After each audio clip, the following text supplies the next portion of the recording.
অষ্টম শ্রেণীর শিক্ষার্থীরা সবাই আশা করি অনেক অনেক ভালো আছো। আলহামদুলিল্লাহ আমি ভালো আছি। তোমাদের জন্য আজকের এই ক্লাসটি হবে দারুণ একটি ক্লাস, মজার একটি ক্লাস, এবং ক্লাসটা খুবই গুরুত্বপূর্ণ টপিকস নিয়ে আলোচনা করব। সেই টপিকসটি হলো সেট। 9-10-এ ব্যাপকভাবে সেট নিয়ে পড়াশোনা করতে হয়। হায়ার ম্যাথ বলো, জেনারেল ম্যাথ বলো, ইভেন ইন্টারেও কিন্তু সেট নিয়ে ব্যাপক একটা স্টাডি করতে হবে তোমাদেরকে যারা সায়েন্স নেবে। সুতরাং এই সেটের কনসেপ্টটা তুমি যদি অষ্টম শ্রেণীর যতটুকু আলোচনা করা হয়েছে ততটুকু যদি অষ্টম শ্রেণীতে শেষ করতে পারো, তোমার জন্য কিন্তু 9-10 খুবই বেশি ইজি হয়ে যাবে। তাই এই ক্লাসটা প্রথম থেকে একদম শেষ পর্যন্ত দেখবে, তোমাদের জন্য আশা করি বেস্ট হবে। তোমরা এইখান থেকে অর্থাৎ সেট থেকে যত ধরনের সৃজনশীল আসুক না কেন, যত ধরনের এমসিকিউ বা শর্ট কোশ্চেন যেভাবে আসুক না কেন, সকল কোশ্চেন তুমি এই একটা ভিডিও থেকে শিখতে পারবে। সুতরাং দেরি না করে চলো শুরু করা যায়। আরেকটা বিষয়, তুমি যে এই ক্লাসের স্লাইড গুলো পেতে চাও, তাহলে তুমি নিচে কমেন্ট বক্সে আমি যে লিঙ্ক দিয়ে রাখবো, সেই লিঙ্ক থেকে খুব সহজে এইটার পিডিএফ ডাউনলোড করে প্রিন্ট করে তুমি খুব সুন্দর করে পড়াশোনা করতে পারবে। চলো দেরি না করে ক্লাসটা শুরু করতেছি, ঠিক আছে? আমি অনেক বেশি এক্সাইটিং এই ক্লাসটা নিয়ে। প্রথম স্লাইড নিয়ে যদি আমি আলোচনা করি, তাহলে তুমি দেখতে পাচ্ছ এখানে আমি সেটের ধারণা দিয়েছি। সেটের ধারণাটা কি? অনেকগুলো বস্তুর সমষ্টিকে আমরা সেট বলতে পারবো, কিন্তু এখানে সেই সমষ্টিকে আমরা যেন সংজ্ঞায়িত করতে পারি, তার একটা ডেফিনেশন থাকতে হবে। সেটা আবার কেমন কথা? ধরো দুইটা ঝুড়ি আছে তোমার কাছে। একটা ঝুড়িতে তুমি রাখলা বই, খাতা, কলম, রাবার। আর একটা ঝুড়িতে তুমি রাখলে একটা বই রাখলে, একটা মোবাইল রাখলে, একটু পানি রাখলে, সে মনে করো একটু তুমি টিস্যু পেপার রাখলে। তো এই যে দুইটা বক্সকে তুমি কি কোনোভাবে সংজ্ঞায়িত করতে পারবে? যেমন প্রথম বক্সটা কিসের, এইটা যদি তোমাকে বলতে বলা হয়, তাহলে তুমি কিন্তু নির্দ্বিধায় বলতে পারছো যে এইটা শিক্ষা সামগ্রীর একটা বক্স।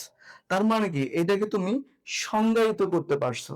কিন্তু এইটাকে যদি তোমাকে বলতে বলা হয় যে এক কথায় বলো এই বক্সটি কিসের, তাহলে কিন্তু তোমার জন্য বেশ কঠিন হয়ে যাবে।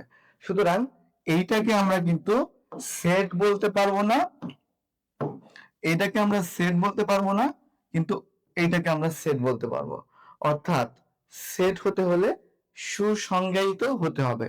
তার মানে আমি এখানে যেটা বলছি সেটা হচ্ছে সুস্পষ্টভাবে বা সুনির্ধারিতভাবে কোন বস্তুর সমষ্টিকে আমরা সেট বলবো। তো আশা করি সেটের সংজ্ঞাটা ক্লিয়ার হয়েছে। ওকে, বাস্তব জীবনে তো আমরা কত কিছুরই সেট দেখেছি। তো সেট হতে হলে একটা ডেফিনিশন থাকতে হবে। তো নেক্সট স্লাইডে যদি আমি যাই,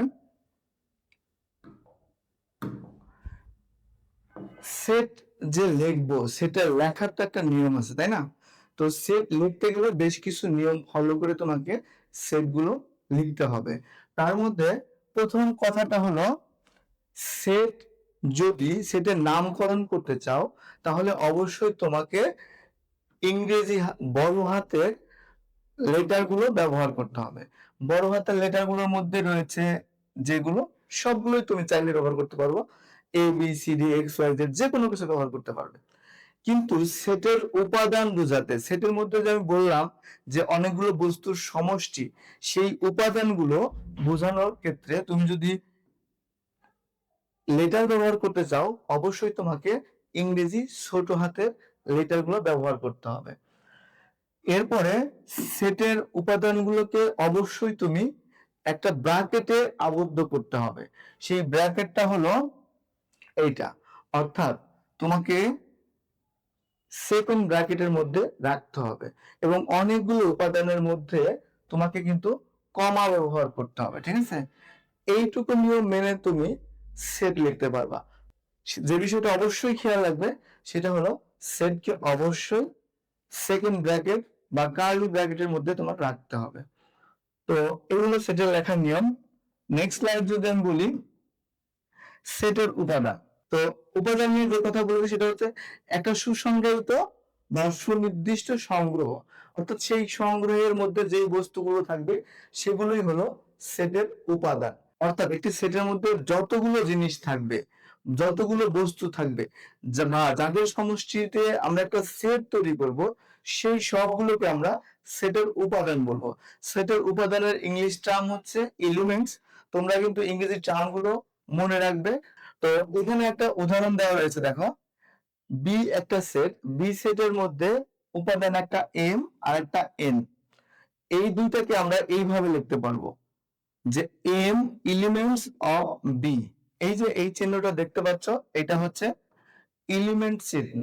এবং কোন উপাদান যদি কোনো সেটের অংশ না হয়ে থাকে, তার মধ্যে আমরা নট এলিমেন্টস বসাতে পারবো, বা এটা আরো একটি নাম আছে, সেই নামটা হলো belongs to. Belongs to, belongs to ব্যবহার করতে পারবো আমরা এটাকে, ঠিক আছে? তো এই হলো সেটের উপাদান। নেক্সট স্লাইডটা হচ্ছে যদি বলি সেট প্রকাশের পদ্ধতি। এখন আমরা যে সেটটা লিখবো এটা কিভাবে প্রকাশ করা যায়, যতভাবে আমরা একটা সেটকে প্রকাশ করতে পারবো সেগুলোকে সেট প্রকাশের পদ্ধতি বলা হয়। তো সেট প্রকাশের পদ্ধতি হচ্ছে দুই ধরনের হয়ে থাকে। একটি হলো সেট তালিকা পদ্ধতি, আরেকটি হলো সেট গঠন পদ্ধতি। তালিকা পদ্ধতি কোনটা? যেই পদ্ধতিতে সেটের প্রতিটা উপাদান উল্লেখ থাকবে, যেই পদ্ধতিতে সেটের প্রতিটা উপাদান উল্লেখ থাকবে, সেই পদ্ধতিতে তুমি যদি সেট প্রকাশ করতে চাও, সেই পদ্ধতির নাম হবে সেট তালিকা পদ্ধতি। এবং গঠন পদ্ধতিটা কি? যখন এই উপাদানগুলো তুমি সরাসরি না লিখে তুমি একটা শর্তের মাধ্যমে প্রকাশ করতে পারবে, সেটাকে তুমি সেটের গঠন পদ্ধতি বলতে পারবা। আমি একটু উদাহরণ দিলে যদি বুঝতে পারবা, সেটা হচ্ছে আমি এইটাকেই লিখবো এ সেট, যেখানে আমি বলতেছি স্বাভাবিক সংখ্যার সেট হবে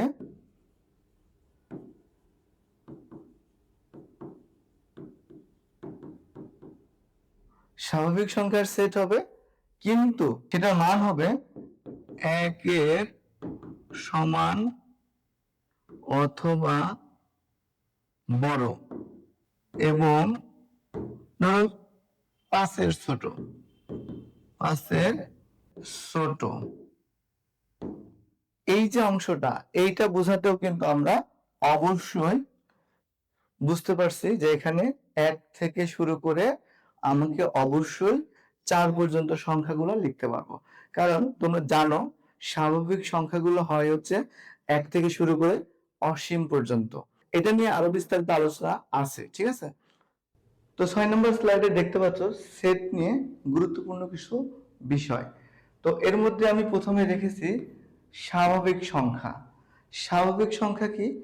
তুমি তোমার স্কুল জীবনে যেখান থেকে গণনা শুরু করেছিলে 1 2 3 করে, এই গণনা করার শুরু থেকে তুমি এখন পর্যন্ত যেটা গণনা করতে পারো নাই এবং গণনা করতে শেষ করতেও পারবে না, সেই সকল সংখ্যাই স্বাভাবিক সংখ্যা। অর্থাৎ স্বাভাবিক সংখ্যাকে আমরা n দিয়ে প্রকাশ করি এবং এটা 1 2 3 4 5 6 7 8 9 এভাবে ইনফিনিটি পর্যন্ত, অসীম পর্যন্ত কিন্তু চলতে থাকবে। সুতরাং স্বাভাবিক সংখ্যা বুঝতে পারছো। এবারে পূর্ণ সংখ্যা। পূর্ণ সংখ্যার মধ্যে সকল স্বাভাবিক সংখ্যা দেখো অবশ্যই থাকবে 1 থেকে শুরু করে অসীম পর্যন্ত, সাথে সেই সকল সংখ্যার ঋণাত্মক সংখ্যাগুলো থাকবে। ঋণাত্মক সংখ্যাগুলো কি? অর্থাৎ মাইনাসের সংখ্যাগুলো থাকবে, পাশাপাশি শূন্য থাকবে। যদি এরকম কোনো সংখ্যার সমাবেশ পাও, তবে সেই সংখ্যার সেটকে আমরা পূর্ণ সংখ্যার সেট বলতে পারবো। আশা করি বুঝতে পেরেছ। এরপর যদি আমি আরো একটি স্লাইডে যাই, সেখানে তুমি দেখতে পাচ্ছ মৌলিক সংখ্যা।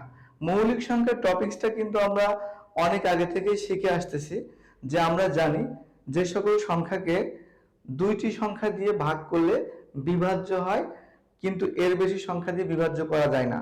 অর্থাৎ যদি বলি 17, 17কে অনলি 17 দিয়ে ভাগ করলে বিভাজ্য হবে এবং 1 দিয়ে ভাগ করলে বিভাজ্য হবে, কিন্তু অন্য কোনো সংখ্যা দিয়ে আর বিভাজ্য হবে না।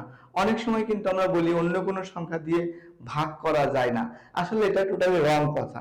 ভাগ করা সকল সংখ্যা দিয়েই যাবে, কিন্তু বিভাজ্য হবে না, অর্থাৎ ভাগশেষ শূন্য হলে তাকে আমরা বিভাজ্য বলি, তাই না?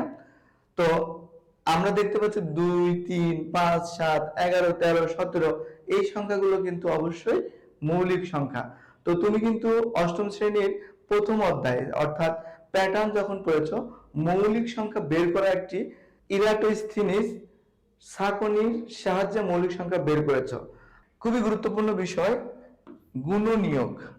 আসলে গুণনীয়কটা হলো, আমি যদি সহজ করে বলি, একটি সংখ্যাকে যতগুলো সংখ্যা দিয়ে ভাগ করা যায় প্রত্যেকটা সংখ্যাকে ওই সংখ্যার গুণনীয়ক বলা হয়। যেমন আমি যদি বলি এখানে 10, তো 10 কে কোন কোন সংখ্যা দিয়ে ভাগ করা যায় তুমি বলো তো? 10 কে 1 দিয়ে ভাগ করা যায়, 10 একে 10। 10 কে 2 দিয়ে ভাগ করা যায়, 5 দুগুণে 10। এবং 10 কে 5 দিয়ে ভাগ করা যায়, এবং 10 কে 10 দিয়ে ভাগ করা যায়। অর্থাৎ 10 এর গুণনীয়ক গুলো কি কি আসবে? 1, 2, 5 এবং 10। এই সকল সংখ্যাকে আমরা 10 এর গুণনীয়ক বলবো। আর একটা সংখ্যা যদি আমি বলতে চাই, যদি বলি 36 এর গুণনীয়ক গুলো কারা, তো 36 এর গুণনীয়ক গুলো কারা আমি এভাবে বের করতে পারি। 36 কে 1 দিয়ে ভাগ করলে 36 হয়, 36 কে 2 দিয়ে ভাগ করলে 18 হয়, 36 কে 3 দিয়ে ভাগ করলে কত হয়? 12 হয়, 36 কে 4 দিয়ে ভাগ করলে 9 হয়, 36 কে 6 দিয়ে ভাগ করলে 6 হয়। অর্থাৎ এই 1, 2, 3, 4, 6, 9, 12, 18 এবং 36 এই প্রত্যেকটি সংখ্যায় 36 এর গুণনীয়ক। আশা করি তোমরা গুণনীয়ক গুলো বুঝতে পেরেছো এবং এটা বের করতে পারবে। তো এরপরের টপিকসটা যদি আমি আসি, গুণিতক। এই গুণিতকটা কি? গুণিতকটা হলো গুণের নামতা। অর্থাৎ তুমি যদি গুণের নামতা পড়ো কোন একটি সংখ্যার, তবে যত সংখ্যা পাবে প্রত্যেকটা সংখ্যায় ওই সংখ্যা গুণিতক হবে। সিম্পল একটা एग्जांपल বলতে পারি, যেমন 3 এর গুণিতক। 3 এর গুণিতক গুলো কারা হবে? 3, 3 কে গুণ করলে গুণের নামতা নেক্সট আসবে 6, 9, এরপর আসবে 12, 15, 18, 21, এভাবে কিন্তু চলতেই থাকবে। তুমি এখান থেকে একটা বিষয় খেয়াল রাখো, তোমার যে কোনো সংখ্যার গুণিতক কিন্তু অসীম পর্যন্ত চলতে থাকে। সুতরাং তোমাকে কিন্তু প্রশ্নে আসতে পারে, একটি নৈর্ব্যক্তিক হতে পারে যে কোনটি অসীম সেট? অসীম সংখ্যার সেট হবে গুণিতক সেট। যে কোনো গুণিতক সেট কিন্তু অসীম হয়ে থাকে। এখন আমরা এই পর্যন্ত যতটুকু শিখেছি ততটুকুর উপরে আমরা কিছু প্র্যাকটিস করে নিই, কারণ আমরা জানি প্র্যাকটিসের উপরে কোনো পড়াশোনা হতে পারে না। তো প্রথমেই আসছে সেট তত্ত্বের জনক কে? তো আমরা জানি তো সেট তত্ত্বের জনক জর্জ ক্যান্টর। জর্জ ক্যান্টর কিন্তু আমরা জানি হচ্ছে জার্মান গণিতবিদ ছিলেন, তাই না? ওকে, এখানে দেখতে পাচ্ছি এ একটি সেট, যে সেটের উপাদানগুলো আসবে এন থেকে। মনে আছে তোমাদের? এন দিয়ে আমি ন্যাচারাল নাম্বার অর্থাৎ স্বাভাবিক সংখ্যাকে প্রকাশ করেছিলাম। তুমি দেখো স্বাভাবিক সংখ্যা কিন্তু আমরা জানি 1 থেকে শুরু করে অসীম পর্যন্ত সংখ্যা। তার মানে তোমাকে বলতেছে যে এই সেটের উপাদান যে এক্স হবে, এক্স গুলো আসবে স্বাভাবিক সংখ্যা থেকে, অর্থাৎ 1 থেকে অসীম পর্যন্ত সংখ্যা আসতে পারে। কিন্তু আরো কন্ডিশন, যেন এই চিহ্নের নামটা আমরা জানি হচ্ছে সাজ দ্যাট বা যেন। তো এই যেনর পরে দেখতে পাচ্ছ যেন এক্সটা মৌলিক সংখ্যা হয়। তোমাকে বলছে সকল স্বাভাবিক সংখ্যা নিতে, এখানে একটু লিমিটেশন দিয়ে দিল যে এইটা যেন মৌলিক সংখ্যা হয়। তো মৌলিক সংখ্যাগুলো কিন্তু আমরা অলরেডি চিনে এসেছি। তো এরপরেও লিমিট দিয়ে রাখছে যে সেটা যেন এক্স এর লিমিটেশনটা যেন 11 কে ক্রস না করে।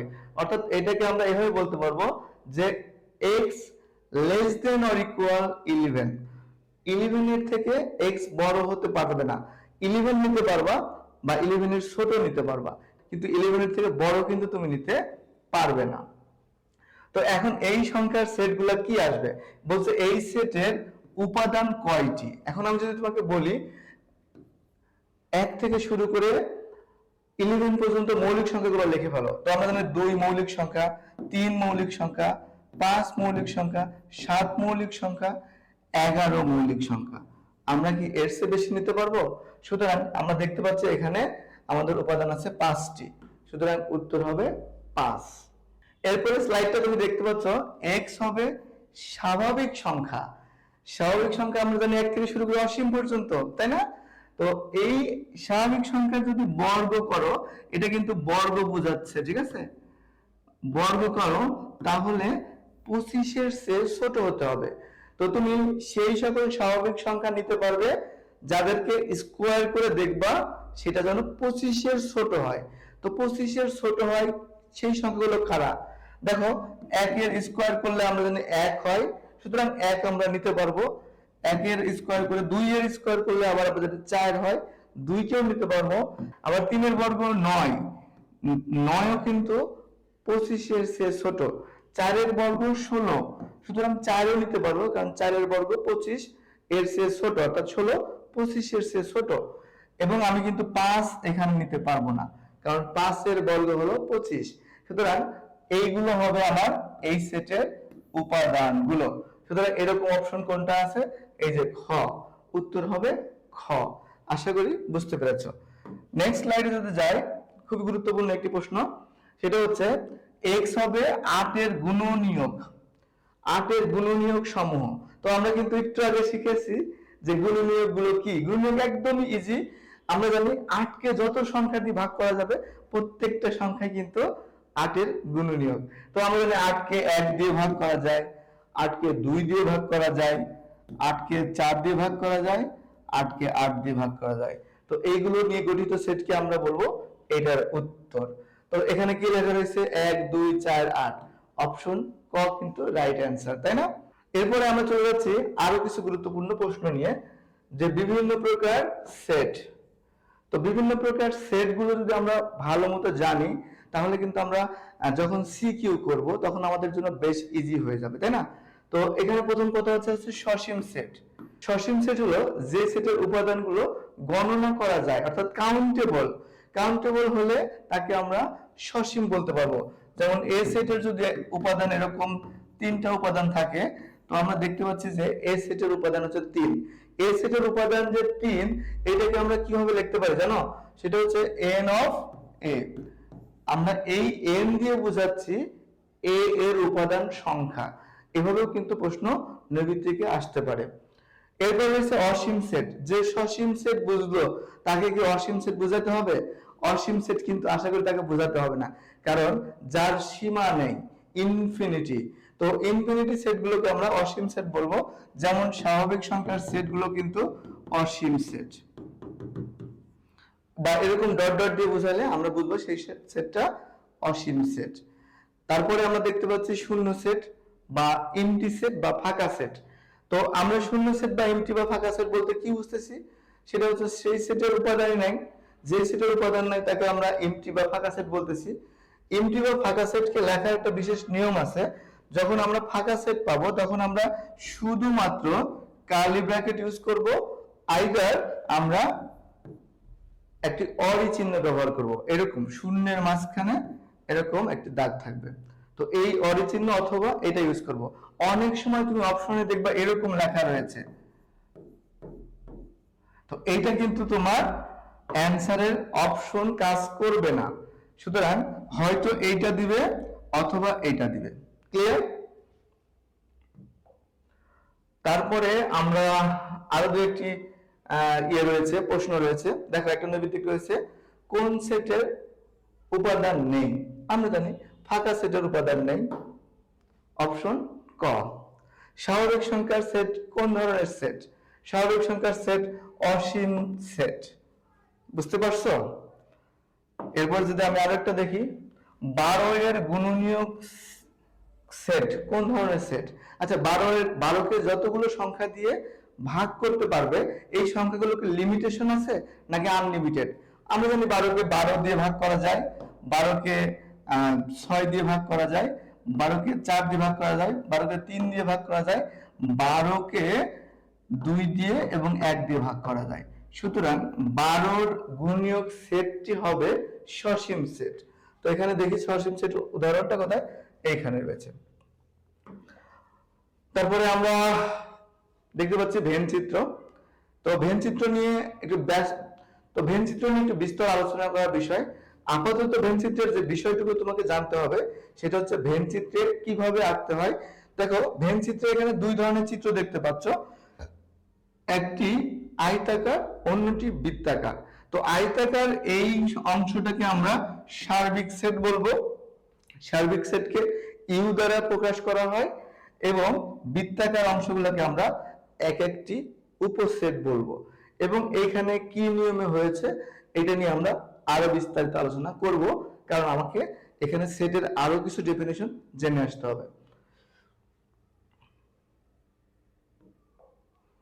তুমি দেখতে পাচ্ছ সার্বিক সেট। এখন তোমাকে সার্বিক সেটটা আমি যদি চিনিয়ে দিই তখন তোমাকে সার্বিক সেট নিয়ে প্রশ্ন করতে পারবো। সার্বিক সেট হলো যেটাকে বলা হয় ইউনিভার্সাল সেট। মনে করো অনেকগুলো সেট নিয়ে আলোচনা করা হচ্ছে, আমি এর মধ্যে লিখি ইউ একটা সেট যেখানে উপাদান রয়েছে 1 থেকে 6 পর্যন্ত, এ আরো একটি সেট যেখানে আছে 1 3 5, বি অন্য একটি সেট যেখানে কি আছে 2 4 6, সি আরো একটি সেট যেখানে আছে 1 3 4। তো তুমি দেখো এইখানে প্রত্যেকটা সেট এ বি সি এই তিনটা সেটই ইউ সেট থেকে নির্মিত হয়েছে, বা ইউ সেটের মধ্যে এদের সকল উপাদান আমরা দেখতে পাচ্ছি। সুতরাং ইউ সেটকে আমরা সার্বিক সেট বলবো এবং এদেরকে আমরা উপসেট বলবো।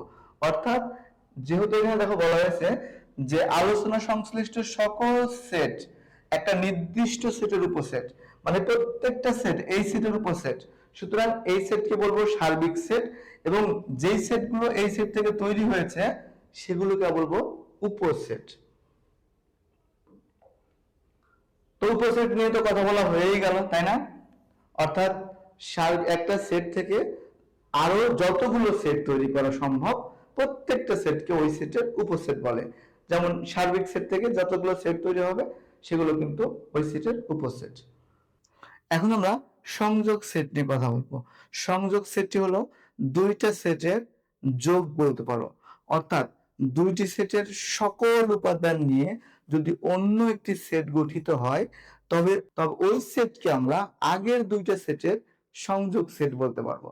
একটু উদাহরণ দেই, যেমন মনে করো এ একটি সেট 1 2 3 4, বি একটি সেট 2 3 4 5। তো এই দুইটা সেটের মধ্যে যদি আমরা সংযোগ করে এমন একটি সেট তৈরি করি যেখানে ওই সেটের মধ্যে এই দুইটা সেটের প্রত্যেকটা উপাদানই উল্লেখ থাকে।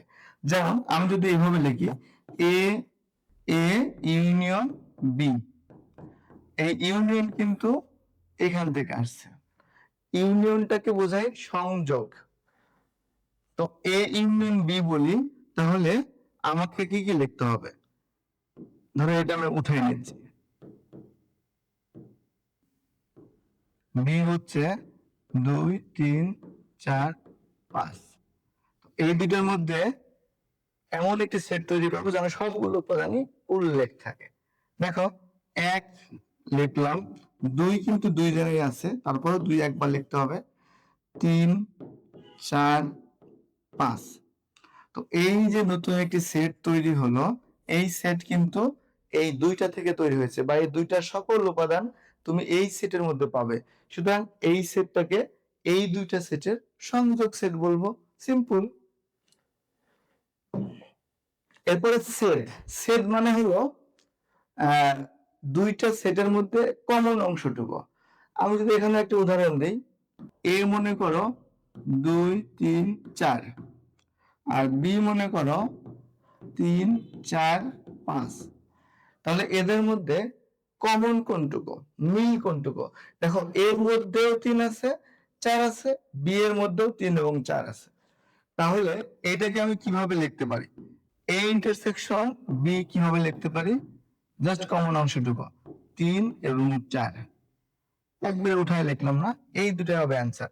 তুমি একটু এই ডায়াগ্রামটা লক্ষ্য করো, একটা ভেন সেটের মাধ্যমে আমি একটা সেট দেখিয়ে রাখছি। সেটার মধ্যে এই যে হলুদ অংশটুকু দেখতে পাচ্ছ তুমি, এই হলুদ অংশগুলো দেখো, এই সেট এবং এই সেট এই দুইটার কমন অংশকে মিন করে, রাইট? সুতরাং এটা হচ্ছে সেট সেট। পরবর্তী স্লাইডে যদি আমি চলে যাই, পূরক সেট খুবই সহজ ব্যাপার। পূরক সেটটা হচ্ছে সার্বিক সেট থেকে কোনো একটা সেটকে বাদ দিয়ে লেখা, সহজ কথা। সার্বিক সেট জানি ইউ দিয়ে লেখা হয়, মনে করো 1 2 3 4 5 6। এই সেটটা থেকে যদি আমি এ সেটটাকে বাদ দিই, এ সেট মনে করো 1 2 3, তাহলে এই সার্বিক সেটের মধ্যে থেকে যদি আমি এই সেটটাকে বাদ দিই, তাহলে যে সেট পাওয়া যাবে সেটাকে বলবো আমরা এ এর পূরক সেট। এভাবে লিখতে পারো, আইদার এভাবে লিখতে পারো, যে কোনো একভাবে লিখতে পারো। এইটার মানে হলো ইউ থেকে এ বাদ।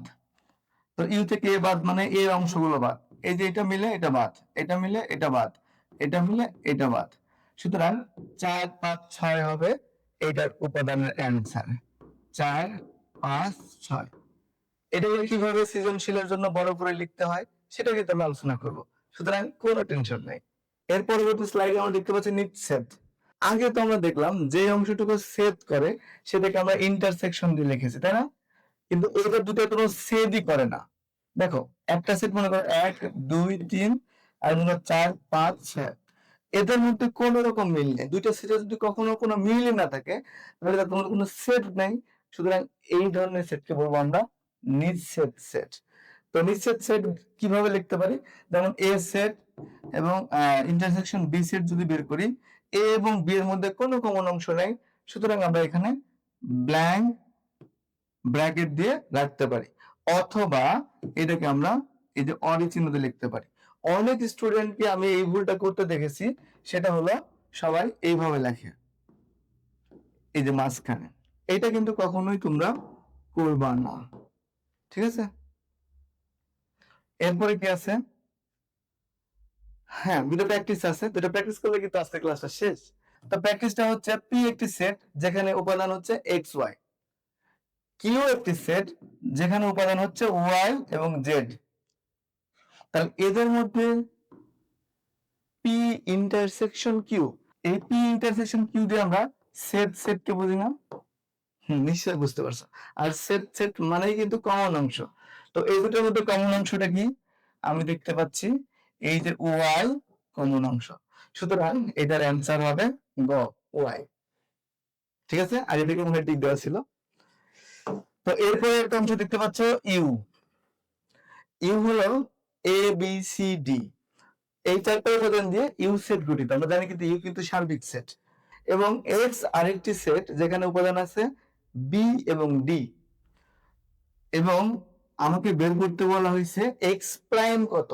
তো এক্স প্রাইম মানে আমরা জানি, এক্স প্রাইম মানে জানি এটা হচ্ছে পূরক সেট। আর পূরক সেটকে আমরা কিভাবে লিখি? ইউ বার এক্স, এভাবে লিখতে পারো, ইউ বার এক্স এভাবে লিখতে পারো। তো এটার মানে হচ্ছে এই ইউ থেকে এর যে মিল অংশগুলো আছে এইগুলো বাদ দিয়ে গঠিত সেট, সহজ কথা। তো এখানে মিল কি কি আছে দেখো, বি এখানে বি, ডি এই যে ডি, এই দুইটা সেট বাদ দিলে থাকে কি কি? এ এবং সি। তাহলে তাহলে আমাদের এখানে অ্যান্সার হবে গ। তো আজকের জন্য এটাই ছিল শেষ স্লাইড। আমরা কিন্তু খুব শীঘ্রই এটার একদম কমন উপযোগী যেগুলো পড়লে তোমার স্কুল বা বৃত্তির জন্য কোনোভাবেই সৃজনশীল মিস হবে না, এরকম সৃজনশীল নিয়ে খুব শীঘ্রই আসতেছি। সেই পর্যন্ত সবাই ভালো থাকবে, সুস্থ থাকবে। আল্লাহ হাফেজ, আসসালামু আলাইকুম।